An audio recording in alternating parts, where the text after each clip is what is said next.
ایک مرتبہ دونوں بھائی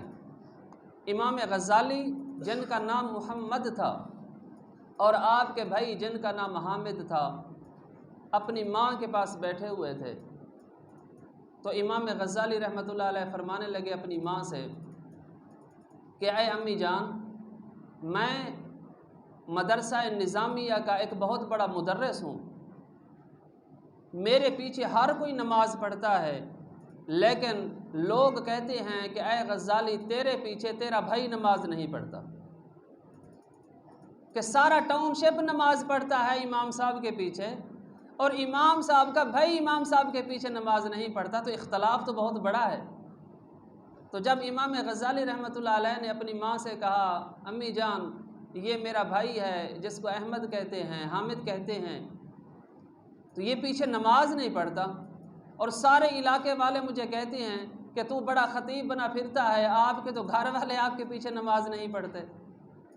تو جب امی جان کو یہ پتہ چلا تو انہوں نے آپ کے بھائی احمد سے پوچھا، ہاں احمد کیا ماجرا ہے، آپ محمد کے پیچھے نماز کیوں نہیں پڑھتے؟ تو وہ آگے سے مسکرانے لگے ہوں گے کہ امی جان آپ بھی میری ماں ہیں، اس کی بھی ماں ہیں، اگر اس کا بھی مقام ہے تو پھر میرا بھی تو کوئی مقام ہوگا۔ تو آپ فرماتے ہیں کہ کل میں نے امام غزالی کے پیچھے نماز پڑھی اور جن کی وجہ سے امام غزالی کو تکلیف ہوئی۔ اگر بھائی نماز پڑھے تو مکمل پڑھ لے نا، اب یہ تو نہیں ہے کہ بھائی نماز نہ پڑھے اور ایک دن اگر بھول کے پڑھنے آ بھی جائے تو ایک رکعت پڑھ کے دوسری رکعت میں چھوڑ کے چلا جائے، وہ تو بدنامی پھر ڈبل ہو گئی۔ تو امام غزالی فرمانے لگے کہ اے امی جان کل یہ میرے پیچھے نماز پڑھنے آیا تھا لیکن اس نے ایک رکعت پڑھی، دوسری رکعت چھوڑ کے ہی چلا گیا۔ جب میں نے سلام پھیرا تو سارے نمازیوں نے مجھے پکڑ لیا،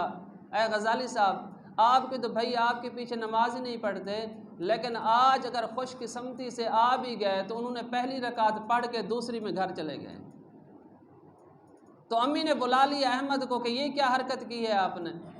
وہ کہنے لگا کہ امی جان میری بات سنو، کیونکہ وہ بھی حالت فقر میں تھا، صوفی تھا۔ انہوں نے کہا کہ جب امام غزالی رضی اللہ تعالیٰ عنہ نے نماز میں اللہ اکبر کہا تو میں ان کے پیچھے کھڑا تھا، یہ پہلی رکعت میں ان کی جو لو تھی، ان کی جو توجہ تھی وہ رب کی طرف تھی،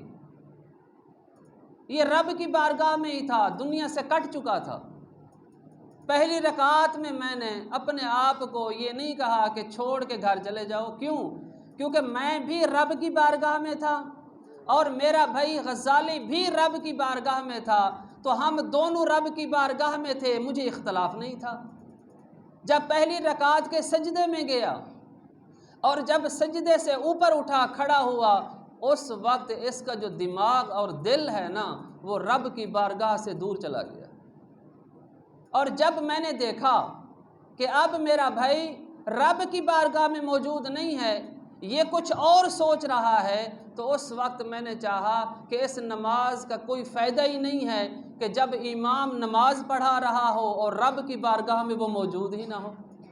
تو جب میں نے یہ حالت دیکھی میں نے نماز کو توڑا، گھر چلا گیا۔ اب امام غزالی سے پوچھا رحمۃ اللہ علیہ سے، ہاں بیٹا بتاؤ یہ سچ کہہ رہا ہے؟ امام غزالی وہ کیونکہ سچے لوگ تھے اور جو سچا نہیں ہوتا وہ اللہ کا ولی نہیں ہوتا، تو جب آپ کی امی نے یہ بات کہی تو امام غزالی فرمانے لگے ہاں میرا بھائی احمد ٹھیک کہہ رہا ہے۔ تو پوچھا ہاں کیا ماجرا ہوا؟ آگے سے کہنے لگے کہ میں نماز پڑھانے سے پہلے نفس کے کچھ اصولوں پر بحث ہو رہی تھی، تو جب میں نماز میں گیا تو جو پہلی رکعت تھی وہ تو میں رب کی بارگاہ میں ہی مصروف عمل تھا، لیکن میں جب سجدہ کر کے اٹھا اور اچانک میرے ذہن کے اندر خیال آیا اس نفس کی بحث کے بارے میں، تو میں واقعی اس نفس کی بحث کے بارے میں ہلکا سا سوچ رہا تھا اور اس کو پتہ چل گیا، یہ نماز توڑ کے چلا گیا۔ تو جب یہ بات سنی تو آپ کی والدہ ماجدہ نے کہا کہ دونوں نے ٹھیک نہیں کیا، مجھے امید نہیں تھی کہ آپ دونوں بیٹے میرے ایسے کرو گے، آپ تو دونوں ہی نکمے نکلے، دونوں ہی نااہل نکلے۔ تو پوچھا اے امی جان، امام غزالی فرمانے لگے کہ میں تو اتنا بڑا خطیب اور عالم، میں نفس کے مسائل کے بارے میں سوچ رہا تھا، میں تو اس میں تھا، اور دوسرا آپ مجھے کہہ رہی ہیں کہ کوئی فائدہ نہیں ہے، آپ بیکار نکلے ہیں۔ تو دوسرا کہنے لگا اے امی جان، یہ تو رب کی بارگاہ میں موجود تھا اور میں اس کے پیچھے نماز پڑھ رہا تھا، اور اس نے اچانک رب کی بارگاہ سے باہر نکلنے کی کوشش کی، میں نے نماز توڑ دی۔ تو آپ وہ فرمانے لگی کہ اے بیٹا احمد، تو بھی نکما نکلا۔ تو پوچھا اے امی جان کیوں؟ یہ بات سننے والی۔ فرمایا کہ غزالی، تو نکما اس وجہ سے نکلا ہے کہ تو رب کی بارگاہ میں پڑھتا نماز ہے اور سوچتا تو نفس کے مسائل کے بارے میں ہے۔ نماز کی ترجیح اپنی جگہ، نماز میں مصروفیت کا عمل اپنی جگہ، مسئلے مسائل اپنی جگہ، فرمایا تو بھی نکما نکلا ہے۔ اور دوسرے بیٹے احمد سے کہنے لگی تو نکما اس وجہ سے نکلا ہے کہ تیری توجہ رب کی طرف نہیں تھی، بلکہ تیری توجہ امام غزالی کے دل کی طرف تھی، تیری توجہ امام غزالی کے دل کی طرف تھی، اور تیری توجہ اس کشف کی طرف تھی جس کشف کے ذریعے تجھے پتہ چلا کہ غزالی کیا سوچ رہا ہے۔ پتہ کیا چلا کہ اگر آپ لوگ عظیم بننا چاہتے ہو تو پھر جب رب کی بارگاہ میں کھڑے ہوتے ہو پھر رب کی تلاش ہونی چاہیے، پھر دنیا کی تلاش نہیں ہونی چاہیے۔ تو جب یہ بات ہو گئی، اس کے بعد امام غزالی رضی اللہ تعالی عنہ،